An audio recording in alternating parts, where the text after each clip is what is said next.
Уважаемые зрители, как известно, бюджет этого года выполняется без согласования с самоуправлениями. Латвийский союз самоуправлений отказался подписать соглашение с правительством и, по сути, находится в оппозиции к государству. Есть серьезные разногласия и у других самоуправлений. Как их будет решать новый министр по делам самоуправлений, а именно министр защиты среды и регионального развития, представитель национального блока Эйнарс Целинских, мы сейчас с вами узнаем. Добрый вечер, господин Целинский. Labvakar, Celinska kungs. Labvakar. Nu, sāksim ar to pamat jautājumu, kā tomēr jūs risināsiet domstarpības ar pašvaldībām. Nu, pirmkārt, es domāju, ka vispār jautājumi ir jādarbojas sadarbības modelī. Un mans mērķis ir visas jautājumus izdiskutēt un risināt. Tas nenozīmē, ka nevar palikt domstarpības. Domstarpības var palikt, bet maksimāli tikai tad, ja viņas ir izdiskutētas, izrunātas, mēs saprotam, un tā risinājumiem jābūt valstiskam. Tā ir tā mana pieeja, kādā es gribētu strādāt ar katru pašvaldību un arī ar pašvaldību savienību un lielo pilsētu apvienību. Nu, jums nav daudz laika, tomēr līdz vēlēšanām palikuši kādi 9 mēneši. Nu, tās domstarpības tomēr ir diezgan nopietnas un par finansiāliem jautājumiem. Tas ir par ienākumu sadali. Un, nu, vai tur kaut kas, teiksim, tajā proporcijā kaut kas mainīsies? Laikam jau būtiski ne. Ir skaidrs, ka mēs nemainīsim šī gada valsts budžetu. Līdz ar to tas, ko mēs varam darīt, ir sagatavot iestrādes nākošā gada valsts budžetam un izstrādāt savstarpēji saskaņot jaunu pašvaldību finanšu izlīdzināšanas likumu. Un, manuprāt, paralēli ar to arī grozījumi pašvaldību likumā, kas nosaka Rīgas kā galvaspilsētas statusu.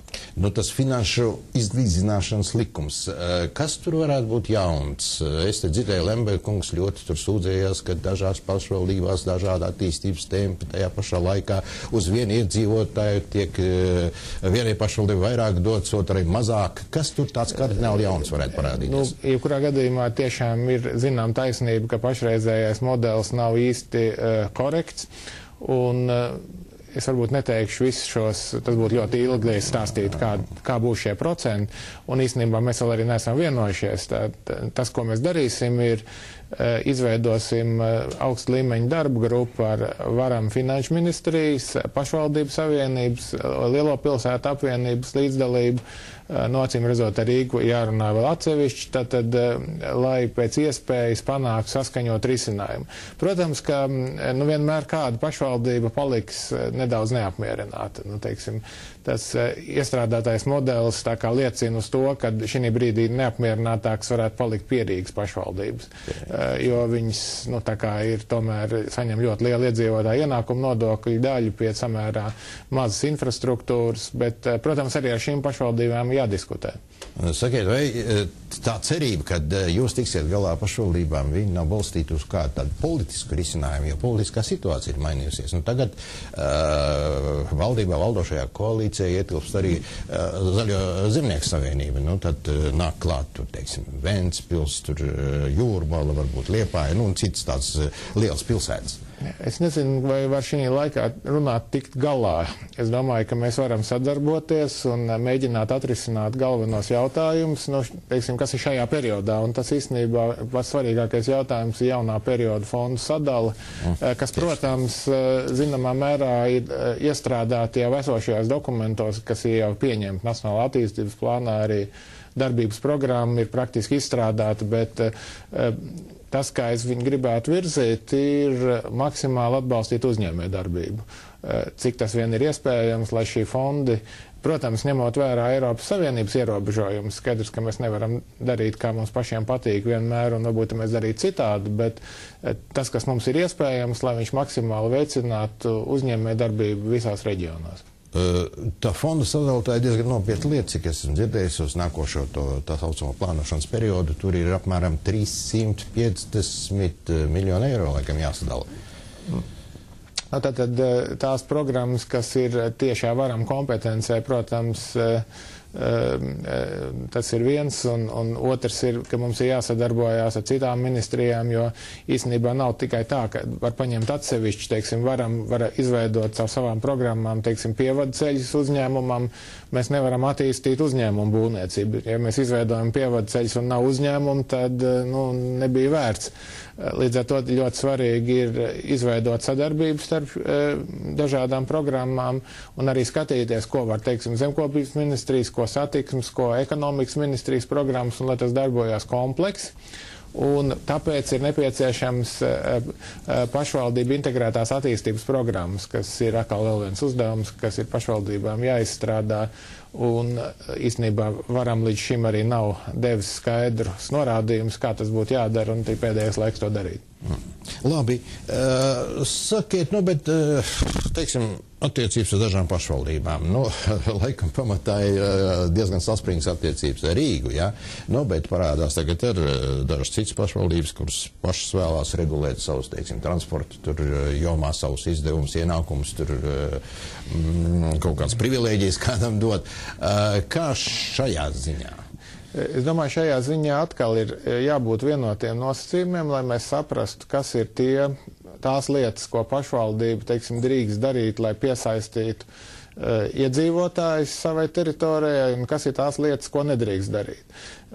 Katrā gadījumā, manuprāt, nebūtu pareizi, ka Rīgas apkārtnes iedzīvotājiem ir atšķirīgas iespējas braukt pilsētā pa citu samaksu.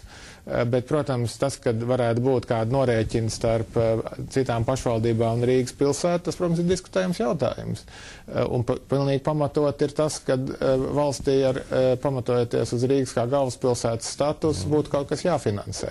Tur jau ir tā lieta, parunāsim mazliet par to statusu. Rīgai jau nav tagad tāds status, un bija kādreiz tāda doma, kad, laikam, Rīgas vadībai bija tāda vēlēšanās, kad tiktu pieņemts, izstrādāts likums par galvaspilsētu. Par galvaspilsētas funkcijām varbūt.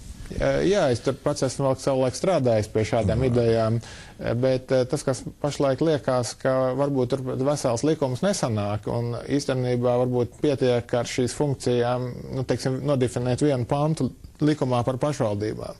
Par to formu mēs varam diskutēt, bet tas nozīmē to, ka galvaspilsētā noteikti ir valsts objekti, ka cilvēkiem jānokļūst uz šiem valsts objektiem, ka ir satiksmes infrastruktūra, kas skar visus iedzīvotājs Latvijas, ne tikai Rīgas. Tātad, tie pamat jautājumi, varbūt vēl daži, kas varētu tikt identificēti. Pieņemsim, tie pamat jautājumi, viņu izpildi saistīt ar papildus finansējumu. Tā ir tā problēma, ka šo papildus finansējumu mēs varam runāt saistībā ar nākošo finanšu izlīdzināšanas sistēmu, un tur tas ir jāņem vērā, bet, protams, man nav iespēju to atrisināt tūlītēji, jo valsts budžets ir šobrīd apstiprināts tāds, kāds viņš ir. Acīm redzot, šim dialogam būtu bijis jānotiek nedaudz ātrāk arī. Vismaz pie budžeta pieņemšanas. Tagad jau laikam es nezinu, kā tur, vai viņš varētu būt, vai viņam varētu būt tāds pozitīvs iznākums. Vispār, teiksim, jūs attieksmi pret Rīgu kā ministra. Viņi ir saistīti vairāk ar ekonomiskām problēmām, ar to, ka, teiksim, kaut kādām disciplinārām problēmām, vai ar tādu politisku attieksmi pret Rīgas vadību. Redziet, es esmu Rīgas iedzīvotājs, teiksim, man, piemēram, interesē, lai Rīgā būtu stadions, kurā varētu, teiksim, sportot, kur notiek dziesmu svētki, varbūt liela koncerta, un tas tik tāds viens piemērs. Un savukārt kā ministrs man ir jāsadarbojās ar ikvienu pašvaldību, vai tur ir saskaņas centrs, Nacionāla apvienība, vienotība vai reģiona partija, vienalga vēl kas cits, vai ZZS, tad ar katru no šīm pašvaldībām ir jāsadarbojās, lai viņi attīstītos, un tā ir tā pieeja, kā es gribētu strādāt. Un tomēr, kā mums ar to rīznieka karti, ar to ieviešanu? It kā ministrija strikti uzstājās pret, laikam ir izdots rīkojums, vai vēlreiz būs izdots kaut kāds rīkojums, kā attīstīsies notikumi? Es domāju, mēs parunāsim ar mēru, kā mēs varētu attīstīt, kā tie notikumi varētu attīstīties, un es jau iezīmēju to ilgtermiņa risinājumu, uz ko tas būtu jāiet. Tā mana problēma ir, ka tomēr,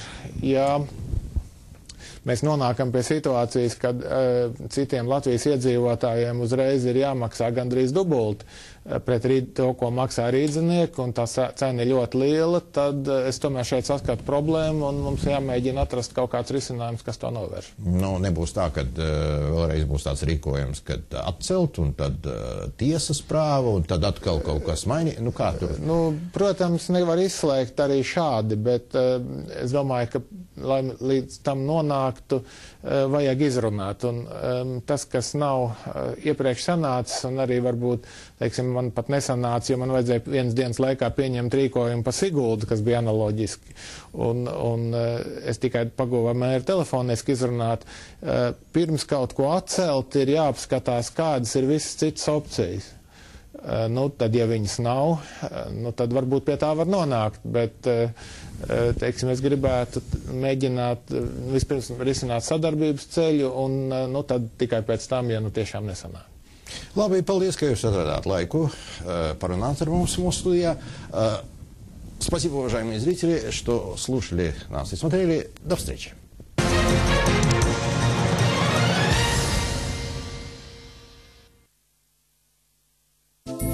Сейчас на Первом Балтийском канале премьера многосерийной мелодрамы «Верь мне». Далее развлекательное шоу «Вечерний Ургант» и программа «Политика» с Петром Толстым.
Макс,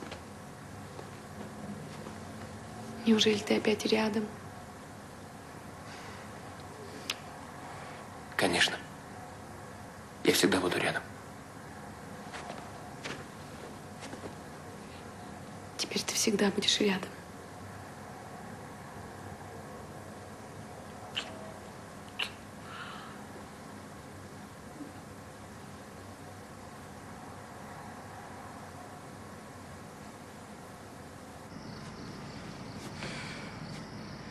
Господи,